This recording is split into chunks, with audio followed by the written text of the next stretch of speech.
অনেকেই মনে করেন যারা শাই বা লাজুক তারা হয়তো অতটা ইন্টেলিজেন্ট নয় অ্যাজ কম্পেয়ার টু এক্সট্রোভার্ট, মানে যারা বেশি কথা বলে। বাট সত্যি কি এটা ফিকশন নাকি fact? Let's see.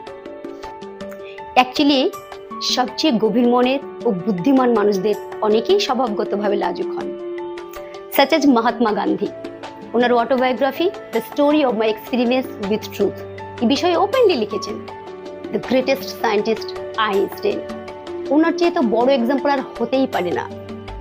The most powerful lady in Indian political history Indira Gandhi, ওনাকে তো অনেকে গুঙ্গি গুড়িয়া পর্যন্ত বলতো। The Bollywood king Shahrukh Khan, উনি ওনার অনেক ইন্টারভিউতে নিজেকে অ্যাজ সাই পারসন ক্লেম করেছেন। Can you even imagine?